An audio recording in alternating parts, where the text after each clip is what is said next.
আপনি কি কখনো ভেবে দেখেছেন যদি কোনো কারণে আমেরিকা রাশিয়ার উপর পারমাণবিক হামলা চালায় তখন কি হবে? যদি পারমাণবিক হামলার পর রাশিয়ার শহরগুলো ধ্বংস হয়ে যায় এবং সবচেয়ে ভয়ঙ্কর প্রেসিডেন্ট পুতিন সহ দেশটির সব গুরুত্বপূর্ণ সামরিক কর্মকর্তা মারা যান, তখন পৃথিবীর ভবিষ্যৎ কি হবে? এর উত্তর খুবই সহজ কিন্তু ভয়াবহ। এমন চরম পরিস্থিতি মোকাবিলার জন্যই রাশিয়া প্রস্তুত করেছে এক গোপন ও ভয়ঙ্কর পরিকল্পনা, যার নাম ডেড হ্যান্ড সিস্টেম। এবার প্রশ্ন হলো, ডেড হ্যান্ড সিস্টেম কি?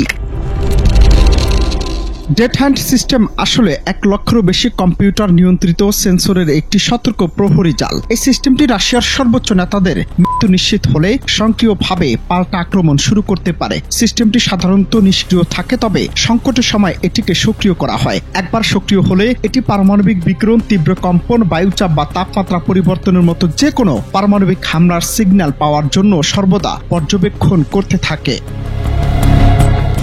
যদি ডেড হ্যান্ড সিস্টেম কোনো পারমাণবিক বিকিরণের সিগন্যাল পায়, তবে সে প্রথমে একটি জরুরি বার্তা পাঠাবে দেশটির সর্বোচ্চ কর্মকর্তার কার্যালয়ে। কিন্তু সেই ধ্বংসস্তূপ থেকে যদি তাৎক্ষণিক কোনো প্রতিউত্তর না আসে, ডেড হ্যান্ড সিস্টেম তখনই ধরে নেবে যে প্রতিপক্ষের হামলায় রাশিয়ার সর্বোচ্চ কমান্ডো সম্পূর্ণ শেষ হয়ে গেছে।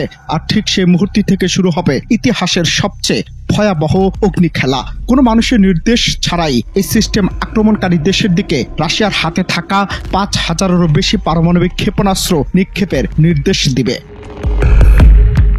এই সিস্টেমের সবচেয়ে অবাক করা এবং একই সাথে ভয়াবহ দিক হলো, এই সম্পূর্ণ প্রতিশোধমূলক হামলা চালানোর জন্য কোনো মানুষের প্রয়োজন নেই। সিস্টেমটি পুরোপুরি সক্রিয়ভাবে কাজ করে, অর্থাৎ এটি সম্পূর্ণ দায়িত্ব নিয়ে মানব জাতির ইতিহাসের সবচেয়ে বড় ধ্বংসযজ্ঞ শুরু করতে পারে। বিশেষজ্ঞ এবং সামরিক বিশ্লেষকরা আশঙ্কা করছেন, এই পাল্টা পারমাণবিক হামলা এতটাই ভয়ঙ্কর হবে যে এর ফলে সৃষ্ট ধ্বংস এবং দীর্ঘমেয়াদী পারমাণবিক বিকিরণের প্রভাবে পৃথিবীর বেশিরভাগ অংশই একেবারে শেষ হয়ে যেতে পারে।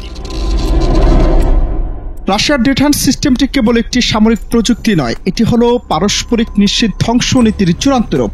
সিস্টেমটি একটি বিশেষ কমান্ডো রকেট উৎক্ষেপণ করে। এটি কোনো ওয়ারহেড বহন করে না, বরং এই রকেটটি রাশিয়ার বিশাল ভূখণ্ডের উপর দিয়ে উড়ে যায় এবং রেডিও সংকেতের মাধ্যমে মাটির নিচে থাকা সকল পারমাণবিক ক্ষেপণাস্ত্র উৎক্ষেপণ কেন্দ্র বা সাইলোগুলোতে পরমাণু হামলার আদেশ প্রেরণ করে। অর্থাৎ প্রতিপক্ষের প্রথম আঘাতে রাশিয়া নিশ্চিহ্ন হলেও তাদের পারমাণবিক ক্ষেপণাস্ত্রগুলো নিশ্চিতভাবে পাল্টা আঘাত হানবে। এবার জানা দরকার, ডেড হ্যান্ড সরাসরি পারমাণবিক হামলা প্রতিহত করে কিভাবে? এর উত্তর হলো মনস্তাত্ত্বিক প্রতিরোধের মাধ্যমে। এই সিস্টেমটি একটি ডুমসডে মেশিন হিসেবে কাজ করে এবং এর অস্তিত্বই যুক্তরাষ্ট্র বা ন্যাটোর মতো সামরিক শক্তিগুলোকে এই বার্তা দেয় যে রাশিয়াতে প্রথম পারমাণবিক হামলা চালালে তারা নিজেরাই নিশ্চিতভাবে ধ্বংস হবে। অর্থাৎ প্রতিশোধের অনিবার্যতা এতটাই নিশ্চিত যে কোনো দেশই প্রথম হামলার ঝুঁকি নিতে সাহস করবে না। ডেড হ্যান্ডের এই স্বয়ংক্রিয় প্রতিশোধের নিশ্চয়তা বিশ্বজুড়ে পারমাণবিক স্থিতিশীলতা বজায় রাখার এক ভয়ঙ্কর কৌশল, যা মূলত পারস্পরিক নিশ্চিত ধ্বংসনীতির উপর ভিত্তি করে তৈরি। অনন্ত হাসান মাসুদ, বাংলা টিভি।